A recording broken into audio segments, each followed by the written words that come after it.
Ça, c'est moi, en train de couper le premier arbre de mon aventure, ayant déjà largement dépassé le jour 400.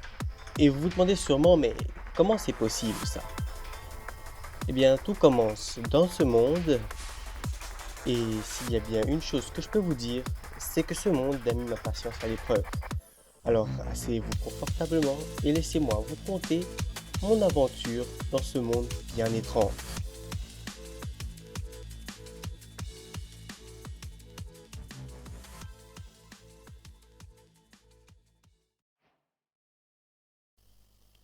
Voilà, l'aventure va donc pouvoir commencer pour de vrai maintenant. Ceci est donc notre point de départ. Il y a pas mal de choses à y voir, comme par exemple ces piliers de laine placés là devant. Ça pourrait signifier un dragon, donc je vais m'approcher en faisant un peu plus attention parce que ça pourrait être dangereux. Même si bon, visiblement, il semblerait qu'il n'y ait rien. Je trouve qu'on dirait vraiment l'End, mais généré dans l'Overworld. Il n'y a pas grand-chose ici, hormis les piliers de laine disposés comme ils se doivent et les cristaux de laine placés par-dessus. Hmm. Dans cette situation, il y a donc une idée qui me vient à l'esprit. Si je suis bien dans l'End, alors si je me déplace un petit millier de blocs vers l'avant, je devrais trouver un endroit avec des structures intéressantes, les structures de laine par exemple. Donc c'est parti, je vais aller entre 1000 et 2000 blocs dans une direction pour voir ce qu'il peut y avoir pour moi. D'ailleurs, je trouve que ce monde est extrêmement désert. Je sais pas, ça donne une drôle de vibe à l'ensemble. Je trouve que ça a un côté magnifique, mais aussi quelque chose d'un peu effrayant. Allez savoir, pour le moment, c'est pas vraiment ça mon problème.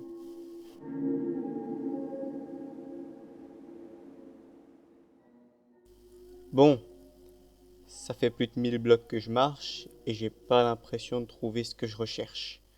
Donc faute de résultat, je vais creuser sous mes pieds, reboucher par-dessus et attendre.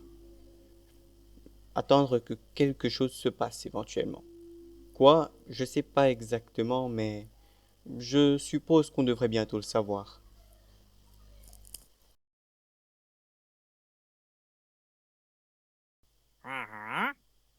Ok, il se trouve qu'il s'est effectivement passé quelque chose d'intéressant.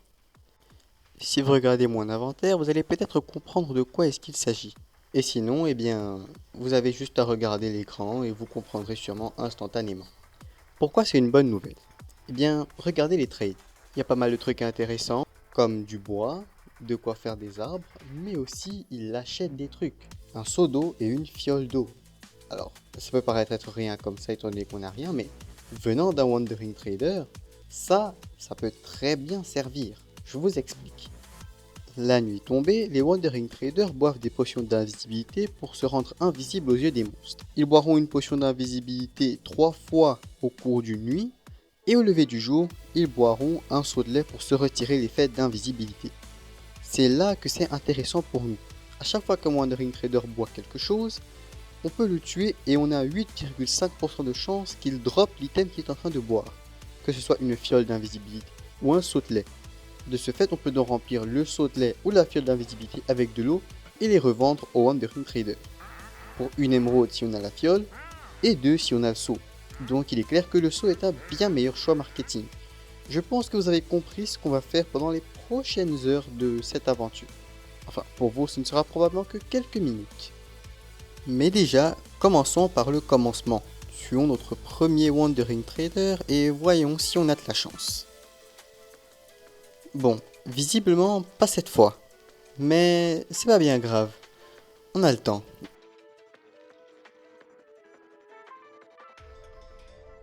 Au bout d'un moment, on finira bien par avoir de la chance. Enfin, je l'espère.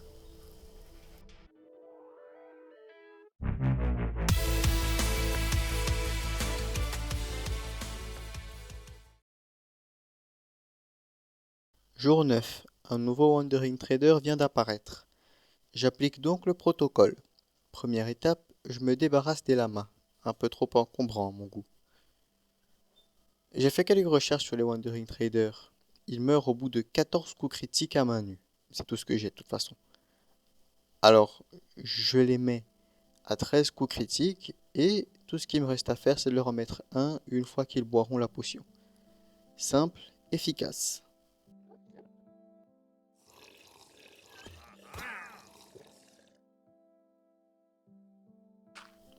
Bon, on parle d'une concrétisation à 8,5% de chance. Ça aurait vraiment été du bol de réussir à avoir le saut du deuxième coup. Mais là, on va avoir un deuxième problème. Vous voyez ma hunger bar? Ouais, là, je commence à être vraiment très bas en nourriture. Et dans mon état, je ne pourrais régénérer aucun de mes cœurs de vie. Alors, mourir n'est pas vraiment un problème étant donné que je ne suis pas en hardcore. Sauf que là, je suis à plus de 1000 blocs du spawn. Et vu que c'est là que je vais respawn, si je meurs ici, il y a de grandes chances que je perde mes items pour de bon. Et même s'ils ne sont pas particulièrement utiles, j'avoue que j'ai quand même envie de les garder. Ça donne une sorte de sentiment d'avancement. Donc, je vais retourner au spawn. C'est de là que je vais faire ce que j'ai à faire à partir de maintenant.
Jour 19.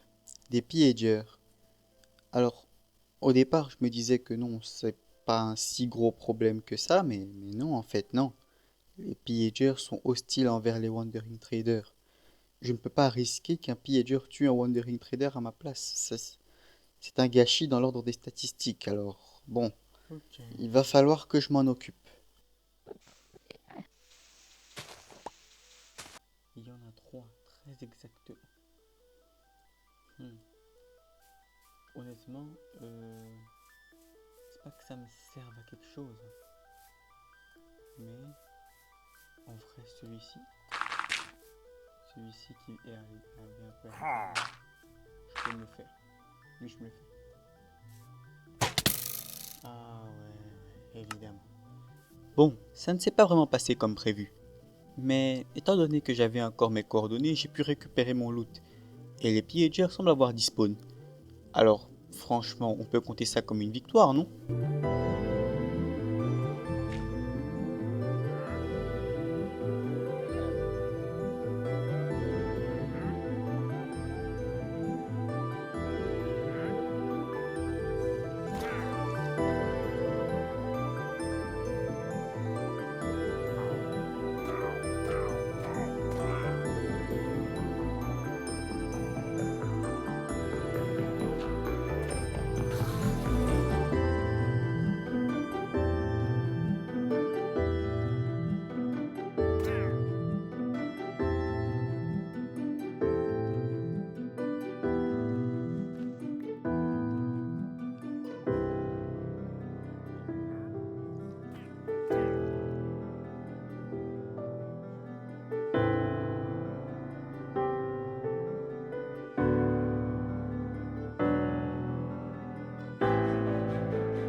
Nous voici donc jour 100. et je me rends compte que j'ai pas vraiment fait de réelle avancée dans cette aventure. Il se trouve que finalement, je suis bien plus malchanceux que ce que je pensais. Et encore, parce que si vous pensiez que le vrai problème de cette aventure, c'était le drop des seaux de lait, alors effectivement c'est un problème, mais le réel problème dont je me soucie, c'est celui-ci. À titre de rappel, la dernière fois que j'ai eu un Wandering Trader, c'était au jour 88. On est 69 jours plus tard. Et c'est là justement que le problème va se poser. Attendez, je vous explique ça plus clairement. Vous vous souvenez quand je vous ai dit que les Wandering Traders avaient 8,5% de chance de drop l'item qu'ils obtiennent? Il existe une formule de probabilité qui permet de calculer le nombre d'essais nécessaires pour avoir un certain nombre de chances d'obtenir l'item en question, en considérant P la probabilité de réussite et N le nombre d'essais réalisés pour obtenir cette probabilité. Sans rentrer dans les détails, comprenez que plus N sera grand, plus la valeur globale sera grande aussi. Le but ici, ce sera donc de faire le plus d'essais possible. Et justement, c'est là que le problème se pose. Pour pouvoir faire un essai supplémentaire, il faut obligatoirement qu'un Wandering Trader apparaisse. Mais ça, c'est sans compter sur les règles d'apparition absolument chaotiques des Wandering Traders. À la fin des 20 premières minutes de jeu, un timer se lance, un timer de 20 minutes. Une fois ce timer écoulé, un Wandering Trader a une petite chance d'apparaître. Si un Wandering Trader n'apparaît pas à ce moment-là, un nouveau timer de 20 minutes se relance jusqu'à ce que celui-ci apparaisse éventuellement. Les chances d'apparition du Wandering Trader fonctionnent donc comme suit. Après les 20 premières minutes d'attente, ses chances d'apparition sont de 2,5%. S'il n'est pas apparu, un nouveau timer se relancera et à la fin de celui-ci, ses chances d'apparition seront de 5%. Et si là encore il n'est pas apparu, un nouveau timer se relancera et cette fois-ci, à la fin de ce timer, ses chances d'apparition seront de 7,5%. Et là, s'il n'apparaît toujours pas, un nouveau timer se relancera, mais tous les timers qui suivront auront tous une chance d'apparition de 7,5%. Dernière règle à savoir, la formule que je vous ai montrée tout à l'heure. Même si elle vous assure d'avoir plus de chances de réussite en multipliant les essais, elle vous assure aussi que vos chances de réussite ne seront jamais de 100%. Vous vous en rapprocherez, hein, mais vous ne les toucherez jamais. Ça signifie que vous pouvez attendre très longtemps pour pouvoir avoir un nouvel essai et finalement ne jamais obtenir ce que vous voulez, même après une centaine de tentatives. Du coup, il y a moi. Me voici jour 157, encore là à faire la même chose que je fais depuis le début de cette aventure. Et un nouveau Wandering Trader, un nouvel échec. Et cette question commençait donc à trotter dans ma tête. Et si finalement ça n'arrivait jamais? Et si finalement je me trompais? S'il y avait un paramètre que je n'avais pas pris en compte? Et si c'était rien de tout ça en fait? Et si j'étais juste malchanceux? Et si ma malchance continuait jusqu'au bout? Est-ce que je serais même en mesure de finir ce défi? C'était compliqué, mais d'un autre côté, je me disais que j'avais déjà fait un très long chemin. Pas dans le sens où j'avais beaucoup avancé, mais dans le sens où j'avais déjà investi tellement de temps dans cette aventure qu'abandonner maintenant, ce serait peut-être ça le véritable gâchis. Alors, bon, j'étais encore assis à attendre pour une durée indéterminée qu'un nouveau Wandering Trader spawn. Et nous y revoilà.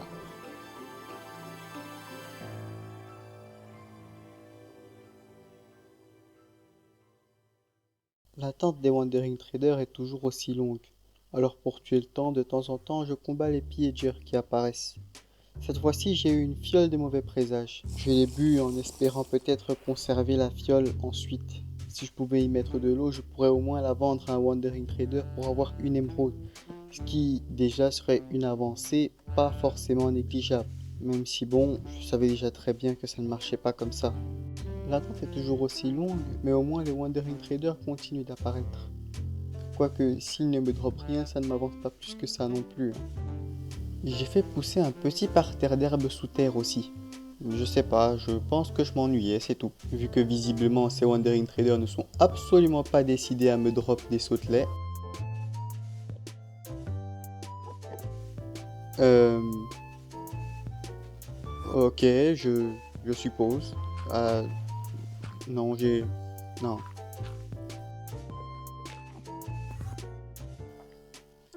Ouais, euh, mon monde est clairement en PLS là. Ça commence à peser le nombre de jours, je crois.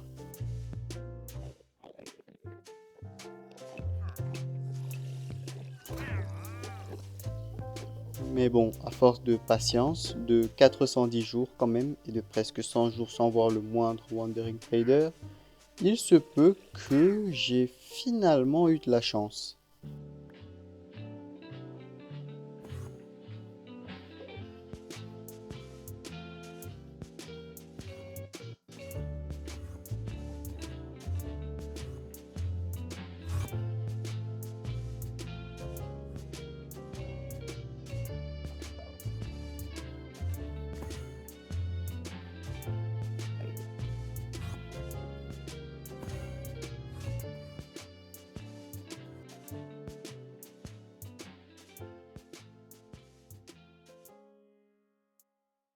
Mais, oui, parce que s'il n'y a pas de mais, c'est pas vraiment drôle. Euh, le seau de lait, ça vaut 2 émeraudes. Une pousse d'arbre, c'est 5. C'est 3 fois plus cher. 410 fois 3, 1230 jours. Non, je n'ai pas ce temps. Il me faut un raccourci. Hmm, J'ai une idée. Le Wandering Trader achète aussi des blocs de paille. Il me faudrait donc du blé. Il n'y a pas la moindre graine ici. Par contre, si je me trompe pas, les Wandering Traders, des fois, ils vendent des graines de blé. Mince, raté. Bon, plan B. Je vais acheter des bûches de bois et des graines de pastèque. Je plante les graines de pastèque pour avoir des pastèques, les pastèques pour avoir plus de graines pour avoir plus de pastèques. Avec les pastèques, je fabrique de la bonne mie à l'aide d'un composteur. Et avec la bonne mie, je bonne mie l'herbe pour avoir des hautes herbes. Et ensuite, je casse les herbes pour avoir des graines. Hmm, Le plan est parfait. Il n'y a plus qu'à le mettre à exécution. Du coup, ni une ni deux, j'ai acheté ce dont j'avais besoin et je me suis instantanément mis au travail. J'ai donc commencé par me faire l'item tant convoité de cette aventure, une table de craft. Puis ont naturellement suivi le craft de ma première pioche en bois et le passage à l'âge de pierre.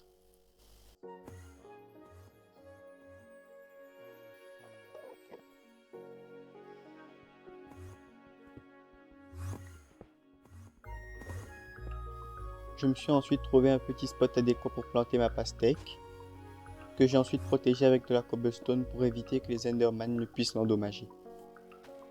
Cette graine de pastèque est précieuse, il vaut mieux éviter de la perdre à tout prix.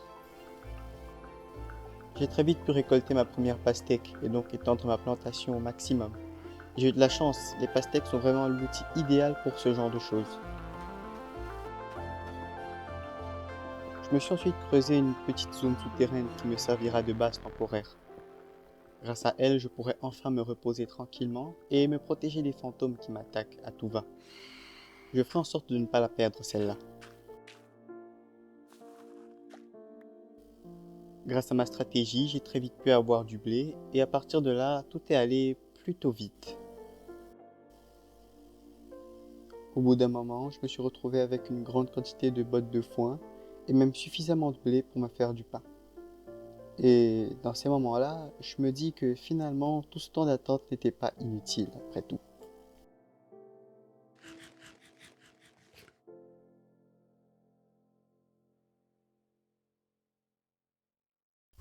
Et l'ennui était de retour. Alors, je vous explique. J'ai déjà une grande quantité de hay bales en ma possession et j'aimerais que Wandering Trader vienne me les acheter. Alors, déjà qu'il n'achète que 2 bottes de foin à la fois, ce qui est compliqué, donc pas la peine de produire en quantité industrielle. Mais en plus, ils mettent du temps à apparaître, donc je dois encore attendre comme je le faisais depuis le début de l'aventure. Ou pas, hein, parce que franchement, maintenant que j'ai de quoi miner et tout, je pense que je vais explorer un peu les grottes et voir s'il n'y a pas quelque chose d'intéressant pour moi là-dedans. Oui, j'ai fait le mot MLG. Et alors? De toute manière, il n'y avait rien là-dedans, alors je suis ressorti illico.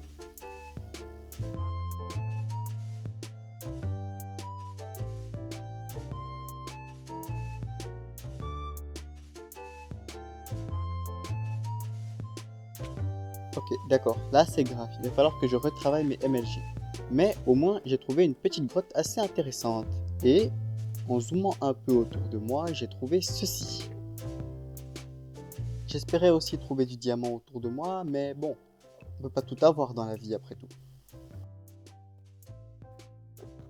C'est juste incroyable. Voilà, j'aurais dû prendre la table de craft en fait. Mais tellement.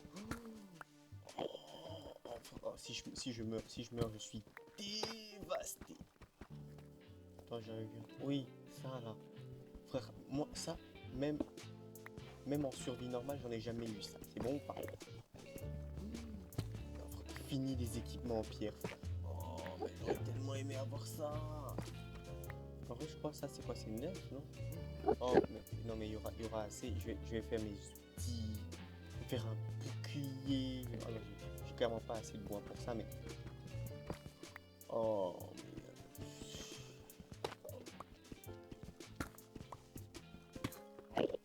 Wow, mais ça n'en finit pas, frère. Pourquoi il y a du fer dans l'aine?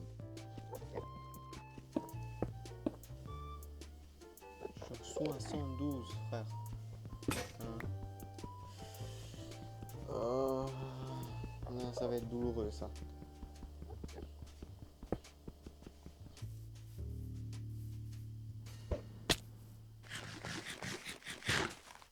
Yo, I'm back. Attendez. Ben non, mince. Comment je le fais cuire, moi? Je peux avoir peut-être. Ok, j'ai ça qui est en utilitaire libre. Ça va pas servir, je pense. Bref.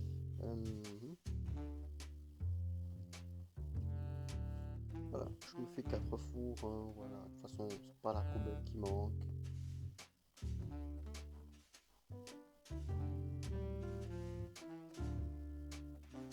Ok, ouais, ça sert pas de combustible, ça. J'ai pas trouvé de charbon non plus. Ok. Ah. Ok.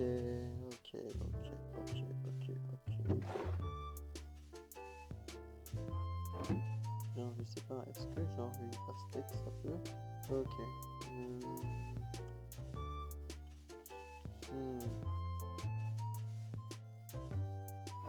Je pense qu'une arbalète, ouais, ça peut servir de combustible. Après, est-ce que c'est vraiment une bonne idée? Est-ce que la membrane de faire comme ça? Une bannière, normalement, si ça devrait. Ouais, ça peut, oui. Est-ce que... Non, ça c'est pas normal, frère. Le blé, normalement, ça... Ok. Ouais, non, ça passe pas, non. Bon, bah, le Wandering Trader, c'est quand il veut, hein. Si ça ne marche pas, ouais, c'est ça, ouais, exactement. Bon, ok, du coup, je vais casser comme ça. Ça va tellement pas marcher, frère. Ouais. Hop, ça marche pas. Et maintenant, j'ai une cisaille. Cool. Bon. Bah écoutez, c'était une expérience. Et du coup, je vais retourner AFK. Là, on est quand même jour 466. On approche du jour 500. Je pense, franchement, jour 500, je vais arrêter le rec et puis je vais monter la vidéo comme ça.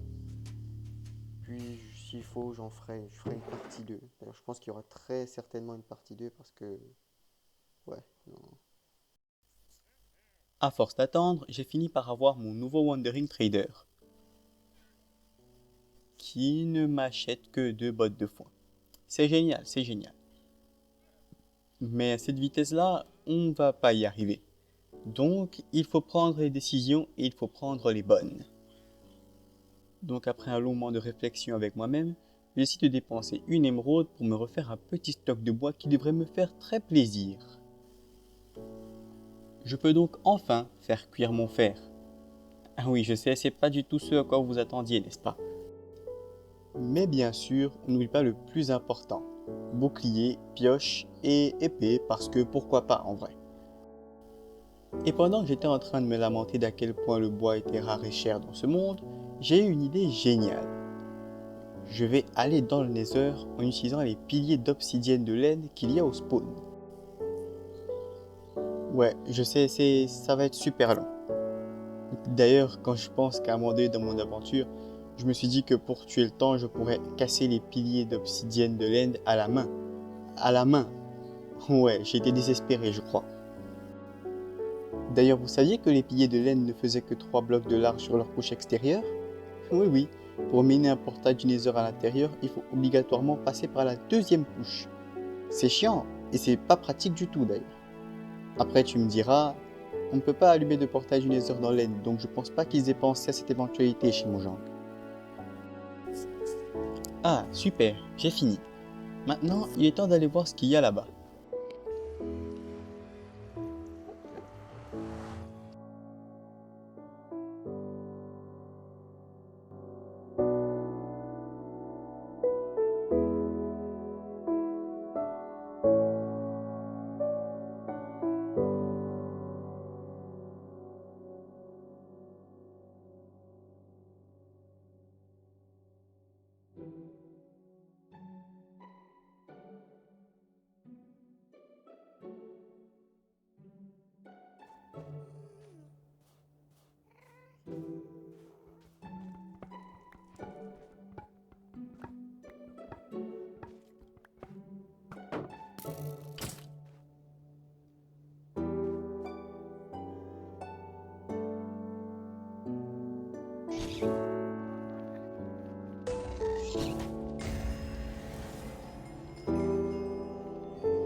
Alors, ma situation vient de radicalement changer.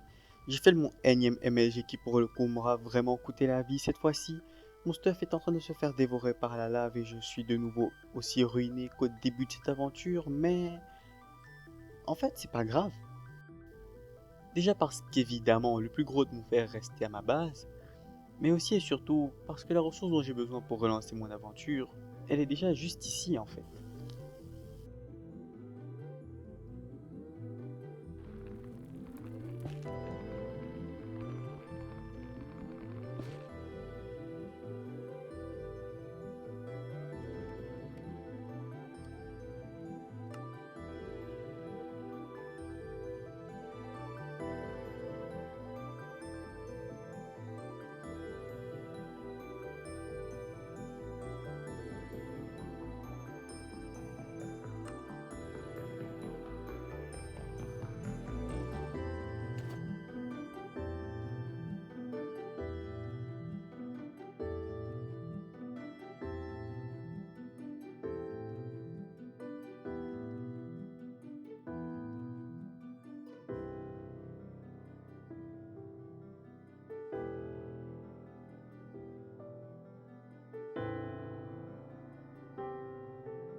Bon, et bien maintenant, c'est quoi la suite? Euh, j'ai quelques idées, mais rien de particulièrement concret. Déjà, il faudrait que je réarrange un tout petit peu ce monde. Le moins que je puisse dire, c'est que les Enderman y ont fait un excellent travail. Enfin, je vous laisse regarder par vous-même. Alors non, loin de moi l'idée de vouloir complètement le nettoyer parce que non, c'est hors de question, ça prendrait une quantité de temps juste énorme. Mais je pense que si je trouve une zone un peu plus libre et que j'y mets quelques arbres et tout, bah ça pourrait peut-être embellir un peu la zone. Aussi, j'hésite entre me faire une maison du style traditionnel ou quelque chose d'un peu plus moderne en utilisant des blocs de quartz par exemple. Ça aussi, j'y réfléchirai pour la prochaine fois.